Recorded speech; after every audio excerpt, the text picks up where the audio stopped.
नमस्कार विद्यार्थी मित्रांनो आणि पालक मित्रांनो, जवाहर नवोदय विद्यालय 5वीच्या विद्यार्थ्यांना देता येणारे फॉर्म सुटलेले 31 जुलै फॉर्म भरण्याची लास्ट डेट आहे. यामध्ये महत्त्वाचा मुद्दा आहे, आता एक्झामची डेट पण आली 28 नोव्हेंबर 2026 ला तुमची परीक्षा होणार आहे. सो तयारीत आहात ना? म्हणजे पालकांची पण आणि विद्यार्थ्याची पण. सो तयारी करणं गरजेचं आहे. तयारी लागा. आता आपण आहोत जुलैमध्ये. जुलै, ऑगस्ट, सप्टेंबर, ऑक्टोबर, नोव्हेंबर 5 महिने किंवा 4.5 महिने तुमच्या हातात आहे. तुम्हाला जर तुमच्या मुलाला 12वी नंतरचं शिक्षण पूर्ण मोफत द्यायचं असेल, निवासी शिक्षण द्यायचं असेल, पूर्ण सीबीएसई पॅटर्न नुसार सेंट्रल गव्हर्नमेंटच्या स्कीम मध्ये बसवायचं असेल तर अभ्यास जबरदस्त करावा लागेल. कारण प्रत्येक जिल्ह्यातून फक्त 80 विद्यार्थ्यांची निवड होते. तुमच्या मुलाची निवड व्हावी असं वाटत असेल तर तयारी लागा. आणि या संदर्भात काही डाऊट असेल तुम्हाला, काहीही, तुम्हाला कमेंट बॉक्समध्ये टाका. त्याचं उत्तर घेऊन मी पुढचा व्हिडिओ तुम्हाला नक्की देतो. आणि शालेय जीवनातल्या जेवढ्या स्पर्धा परीक्षा आहेत ना, त्याची माहिती तुम्हाला जर हवी असेल ना, हा चॅनल खाली बघा, सबस्क्राईबचं बटन आहे. सबस्क्राईब बटन क्लिक करा आणि बेल आयकॉन क्लिक करून ठेवा, कारण पूर्ण माहिती तुम्हाला इथेच मिळणार. चला आता आपण एक बदल फक्त लक्षात घेऊया. जवाहर नवोदय विद्यालय 2026-27 साठी जी एक्झाम होणार आहे त्यामध्ये बदल करण्यात आलेला आहे. परीक्षा पॅटर्न थोडासा बदललेला आहे. पाठीमागचा आहे तसा आहेच, पण त्यात अजून ऍडिशन करून थोडा बदल केलेला आहे. नवीन अभ्यासक्रम नेमका काय त्याबद्दल मी तुम्हाला माहिती देतोय. या व्हिडिओमध्ये आपण नवीन अभ्यासक्रम बघणार आहोत. पुढचा माझा व्हिडिओ असेल की पूर्ण सिलेबस पण तुम्हाला मी एक्सप्लेन करणार आहे, काळजी करू नका. चला मुख्य मुद्द्याकडे घेऊन जातो, पण तत्पूर्वी तुम्हाला मगाशीच म्हटलं, जवाहर नवोदय विद्यालयाची बॅच आपली चालू होते 25 जुलैपासून. ऑलरेडी एक बॅच चालू आहे, नवीन बॅच आपण चालू करतोय 25 जुलैपासून. त्याची फी फक्त 2499 रुपये. आता जर घेतलं तर नंतर फी वाढू शकते. त्यानंतर NMMS 8वीच्या विद्यार्थ्यांसाठी 25 जुलैला बॅच चालू होते बघा. 8वीचे विद्यार्थी, 4थीच्या विद्यार्थ्यांना आणि 7वीच्या विद्यार्थ्यांना स्कॉलरशिप बॅच बघा, जी बॅच तुम्हाला 25 जुलैला चालू होते. त्याच्या व्यतिरिक्त ऑलिम्पियाड 5वीची बॅच सुद्धा तुम्हाला 25 जुलैपासून चालू होत आहे. सो ह्या बॅचेस तुम्ही घेऊ शकता. ह्या बॅचेस मध्ये तुम्हाला batch online live plus recorded असेल. लाईव्ह लेक्चर असेल, तुम्हाला विद्यार्थ्यांना नाही जमलं बघायला तर रेकॉर्ड होऊन कितीही वेळेस तुम्ही पाहू शकता. एक्झाम होईपर्यंत तुम्हाला अलाउड आहे. PYQचं पूर्ण विश्लेषण, पाठीमागच्या वर्षी प्रत्येक एक्झामला कशा प्रकारे प्रश्न विचारले जातात ते पण आम्ही तुम्हाला व्हिडिओमध्ये देणार आहोत. काळजी करू नका. सेपरेट त्याची पण बॅच आम्ही तुम्हाला फ्रीमध्ये यामध्ये देणार आहोत. अभ्यास साहित्य तुम्हाला घरपोच मिळणार आहे, काळजी करू नका. सर्व विषयांच्या शॉर्टकट ट्रिक्स पण आम्ही तुम्हाला देत आहोत. दररोज आठवड्यातून एकदा शिकवलेल्या टॉपिकवर दररोज पण टेस्ट असेल, आठवड्यातून एकदा पण टेस्ट असणार आहे. प्रत्येक विद्यार्थ्याचे अभ्यासाचे टेस्टचे रिपोर्ट कार्ड सुद्धा आम्ही बनवणार आहोत. काळजी करू नका. लगेच बॅचला जॉईन करा. खाली डिस्क्रिप्शन मध्ये ऍपची लिंक दिलेली आहे किंवा कॉन्टॅक्ट नंबर पण दिला. ह्या नंबरला तुम्ही कॉल करून बॅच एनरोल करू शकता. आता मुख्य मुद्द्याकडे तुम्हाला घेऊन जातो. जवाहर नवोदय विद्यालयाचं प्रॉस्पेक्ट आलेलं आहे 26-27चं. त्यानुसार तुम्हाला 31 जुलै फॉर्म भरण्याची लास्ट डेट आहे. तुम्हाला डाउनलोड करायचं आहे. हॉल तिकीट ते एक्झामच्या 15 दिवस अगोदर मिळतं तुम्हाला. एक्झाम जी असेल तुम्हाला 28 नोव्हेंबर 2026 ला फायनल झालेली आहे. डिक्लेरेशन रिझल्ट साधारणतः मार्च-एप्रिल 2027 ला लागेल आणि मग जूनला परत तुम्हाला ऍडमिशन घ्यायचं आहे. सो एकच संधी मिळते आयुष्यातनं, एकच संधी. या संधीचं सोनं करा. परत परत संधी मिळणार नाही. 12वी पर्यंत शिक्षण मोफत असणार आहे. आता बघा, एक्झामचा पॅटर्न जर तुम्ही लक्षात घेतला तर एक्झामच्या पॅटर्न मध्ये बघा 4 घटक, पहिले 3 घटक होते, 1, 2 आणि 3. बरोबर आहे का? 3 घटक होते. म्हणजे पहिले मेंटल ॲबिलिटी टेस्ट होती. 40 प्रश्न इथे बघा, 40 प्रश्न होते 50 मार्काला. मात्र याच्यात बदल केलाय. म्हणजे फक्त बदल कुठे केलेला आहे? पहिल्या ठिकाणीच बदल केला. मी स्टार करून ठेवतो. मेंटल ॲबिलिटी टेस्टचा आता व्हॅल्यू कमी केलेलं आहे. म्हणजे 40 प्रश्न न देता मेंटल ॲबिलिटी टेस्ट तुम्हाला 20 प्रश्न असणार आहे. आता ऍड केलेलं काय? एन्व्हायरमेंटल स्टडीज EVS तुम्हाला ऍड केलेलं आहे आणि ते तुम्हाला टाकले 20 प्रश्नांसाठी. म्हणजे इथे तुम्ही जर बघितलं 20 प्रश्न प्रत्येकी 25-25 मार्काला हे दोघं ऍड झाले. असे टोटल 50 मार्कांचा हा पहिला घटक इथे ऍड केलेला आहे. पहिले होता का हा?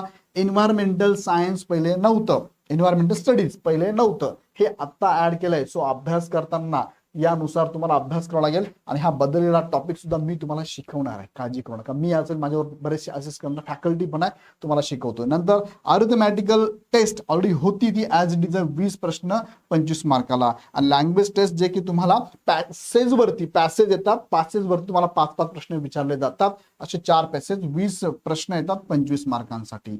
सो अशा पद्धतीने तुम्हाला टोटल 80 प्रश्न 100 मार्कांसाठी असणार आहे. 2 तासांमध्ये तुम्हाला सोडवायचं आहे. 2 तासांमध्ये. ऑफलाईन एक्झाम असणार आहे. 11:30 ते 1:30 या वेळेत तुमचा पेपर असतो. ऑफलाईन आहे, पेन अँड पेपरने तुम्हाला आन्सर द्यायचे. MCQ पॅटर्न आहे, निगेटिव्ह मार्किंग नसणार आहे. त्याची पूर्ण तयारी आम्ही करून घेणार आहोत, काळजी करू नका. फार कमी फी मध्ये लगेच जॉईन करा. बॅच 25 जुलैपासून चालू होते, पण जर सीट फुल झाले तर फीज वाढू शकते. आता बघा, हा जो बदललेला सिलेबस आहे, जो बदललेला सिलेबस किंवा टॉपिक आहे बघा, एन्व्हायरमेंटल स्टडीज हा बदललाय. 20 प्रश्न 25 मार्काचा ऍड झालाय. मग आता याच्यामध्ये काय काय प्रश्न विचारले जाऊ शकतात बघा, यांचा सिलेबस पण त्यांनी दिलेला आहे. थोडक्यात मी तुम्हाला सिलेबस एक्सप्लेन करतो बघा. क्वेश्चन 21 ते 40 जे असणार आहे ते कशावर असणार आहे? एन्व्हायरमेंटल स्टडीजवर असणार आहे, EVS वर असणार आहे. The test consist of 20 questions containing 15 MCQ and 1 passage followed by 5 questions. Syllabus for EVS is given below. म्हणजे तुम्हाला बघा, 20 प्रश्नांपैकी 15 प्रश्न जे असणार आहे हे 15 प्रश्न MCQ पॅटर्न मध्ये असतील आणि 5 जे प्रश्न असतील तो एक पॅसेज तुम्हाला दिला जाईल. ह्या पॅसेज वरती 5 प्रश्न तुम्हाला विचारले जाणार आहेत. कळतंय मी काय बोलतोय? हा, मी फक्त नवीन जो सिलेबस आहे त्याच्याबद्दल माहिती देतोय. पूर्ण सिलेबसचा व्हिडिओ मी सेपरेट घेणार आहे. आता यामध्ये बघा, EVS मध्ये तुम्हाला काय काय अभ्यास करायचा आहे बघा. पहिले त्यांनी काय सांगितलंय? इंटरडिसिप्लिनरी अप्रोच, पहिला घटक त्यांनी दिला इंटरडिसिप्लिनरी अप्रोच. हा तुम्हाला चेक करायचा बघा. याच्यात मुला का घेतलाय त्यांनी ते त्याचा हेतू सांगितलाय. पर्पज काय आहे की विद्यार्थ्याचा इंटरडिसिप्लिनरी अप्रोच त्यांना चेक करायचा आहे. इंटिग्रेटिंग बेसिक कन्सेप्ट, तुमच्या बेसिक कन्सेप्ट आहेत का सायन्स मधल्या, एन्व्हायरमेंटल स्टडीज मधल्या, चांगल्या आहेत का कन्सेप्ट? जॉग्राफी असेल, हिस्ट्री असेल, इकॉनॉमिक्स असेल, सायन्स असेल, बेसिक कन्सेप्ट तुमच्या चांगल्या आहे का 5वीच्या विद्यार्थ्याच्या, त्या बघायच्या त्यांना. त्यासाठी त्यांनी काय केलंय, हा घटक टाकलेला आहे. त्यानंतर बघा सायन्स मधलं, त्यानंतर सोशल सायन्स पण असणार आहे तुम्हाला अँड एन्व्हायरमेंटल एज्युकेशन सुद्धा असणार आहे तुम्हाला. The main purpose of this test is to assess basic awareness of the candidate about their surrounding. तुमच्या सराउंडिंगला काय काय घडतंय त्याच्याबद्दलची बेसिक माहिती तुम्हाला ह्या सब्जेक्टच्या माध्यमातून ते जाणून घेणार आहे.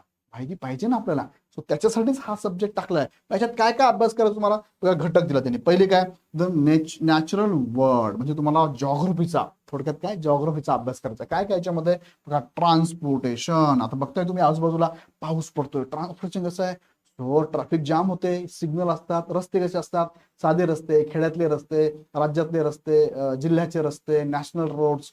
हे ट्रान्सपोर्टेशन नेमकं होतं काय? त्यामध्ये व्हेकल कोणते कोणते? सायकल वापरतात तुम्ही, मोटरसायकल वापरतात, कार वापरतात, ट्रक वापरतात, रेल्वे वापरतात, विमान वापरतात, नाही का? म्हणजे ट्रान्सपोर्टेशनचे व्हेकल कोणकोणते आहे? हवेतून उडणारे कोणते आहे, रुळावरून चालणारे कोणते, बाय रोड कोणते आहे, नाही का, ते आपल्याला बघायचे. नंतर रिव्हर्स, नद्या, रिव्हर्स तुमच्या आजूबाजूला आहेत की आता बघा, रिव्हर्स किती फुल पाण्याने वाहत आहे, नाही का, पूर आले आपल्याकडे, फ्लड आलं की नाही आपल्याकडे. मग ह्या रिव्हर्स आपण अंडरस्टँड करणार आहोत. रिव्हर्स कुठून स्टार्ट होतात, कुठपर्यंत जातात, समुद्राला जाऊन मिळतात, सीला जाऊन मिळतात, त्यांचं ओरिजिन कुठे आहे, त्यानंतर त्यांचं माउथ कुठे आहे, इन बिटवीन त्या कुठून कुठून वाहतात, कोणत्या कोणत्या जिल्ह्यातून वाहतात, थोडक्यात माहिती आपण त्याची घेणार आहोत. माउंटेन्स आहे की तुमच्या आजूबाजूला माउंटेन्स. तुम्ही जर नाशिक जिल्ह्याचे आहात तर तुम्हाला सांगता आलं पाहिजे की नाशिक जिल्ह्यामध्ये महत्वाची माउंटेन कुठे आहे, भारतामध्ये महत्वाची माउंटेन कोणती आहे, नाही का, हिमालय माउंटेन कुठे आहे, सातपुडा माउंटेन कुठे आहे, सह्याद्री माउंटेन कुठे आहे, सांगता यायला पाहिजे. ते पण आपण बघणार. प्लांट्स अँड ॲनिमल्स, वेगवेगळे प्रकारचे प्लांट्स आणि animals on land and water. जमिनीवर राहणारे प्राणी कोणते आहे, प्लांट कोणते आहे, पाण्यात राहणारे प्राणी कोणते आणि प्लांट कोणते आहे. ॲनिमल आपल्याला ओळखायचे, living in water body, living on land body, नाही का. त्यानंतर नॅचरल डिझास्टर. आता बघा पाऊस पडतोय, काय होतंय मग, झाडं उन्मळून पडतात, रस्त्यांना भेगा पडतात, काही काय होतं, आपण काहींचे तारा तुटतात, पोल पडतात, जनावर वाहून जातात, कार वाहून जातात, घरं पडतात, नाही काय काय नॅचरल डिझास्टर. ते काय ते आपण बघणार. Types of houses, shelter. बघा तुमच्या आजूबाजूला कशा प्रकारचे हाऊस होते, कुणाची घरं मातीचे, कुणाची कौलाची, कुणाची पत्राचे, कुणाची स्लॅबचे, कुणाचे रो बंगलो आहेत, कुणाचा बंगलो आहे, नाही का. हे कोणत्या प्रकारचे घर आहेत, कोणत्या ठिकाणी कोणत्या प्रकारचे घर असावेत, त्यांनी काय फायदा मिळतो, पत्र्याचं असेल तर काय, कौलाचं असेल तर काय, स्लॅबचं असेल तर काय, त्यांनी काय फायदा आहे ते पण आपण बघणार आहोत. वॉटर सायकल, पाऊस कसा पडतो, ती वॉटर सायकल कशी, ते आपण बघणार आहोत. त्यानंतर ह्युमन बॉडी, तुमची जी बॉडी आहे त्यामध्ये कोणते कोणते पार्ट तुम्हाला माहिती आहे ना, मग त्याच्याबद्दल थोडक्यात प्रश्न ते विचारणार. म्हणजे कोणकोणते बघा, फूड अँड न्यूट्रियंट्स. तुम्ही दररोज काय काय खाता, चिप्स खातात का, बाहेरचे नूडल्स खातात का, हा, मध्ये फूड त्याच्यामध्ये काय आहे, कोणते मिनरल्स आहेत फूडमध्ये, कोणत्या फूडमध्ये कोणते मिनरल्स आहे, तुमच्या बॉडीला कोणते मिनरल्सची गरज आहे, त्यामुळे तुम्ही कोणतं फूड खायला पाहिजे, सकाळी कोणतं, दुपारी कोणतं, संध्याकाळी कोणतं, झोपताना कोणतं, याच्याबद्दलची माहिती थोडक्यात जाणून घ्यायची आपल्याला. Hygiene and cleanliness. तुम्ही घर स्वच्छ ठेवता का, हायजीन ठेवता का, पुरा पसारा करतात. मग हायजीन ठेवलं तर काय फरक आहे, छोटे छोटे बॅक्टेरिया असतात नाही का, ते तुम्हाला थोडक्यात समजू मला दिसत नाही, विजिबल नाहीये, पण त्यांनी आजार पसरू शकतात. सो आपलं बेडरूम असेल, आपली रूम असेल, आपला हॉल असेल, कसा क्लीन ठेवला पाहिजे त्याबद्दलची तुम्हाला माहिती आहे का, याच्यावर प्रश्न आहे. सुपर सेन्सेस, तुम्हाला सुपर सेन्सेस आहेत का, ते पण आपण चेक करणार.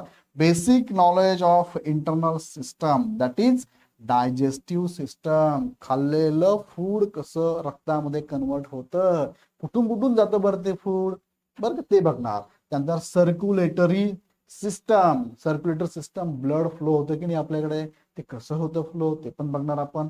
रेस्पायरेटरी सिस्टम, नाकाने श्वास घेतो, मग श्वास होतं काय पुढे, श्वासावाटे कोणते कोणते असे गॅसेस आहेत ते आत घेतले जातात, मग बॉडी काय करते गॅसेसचं, बॉडी कसं फिल्टर करते याला, ते पण आपण याच्यात शिकणार आणि बघणार पण आहोत. त्याच्यावर प्रश्न आहे.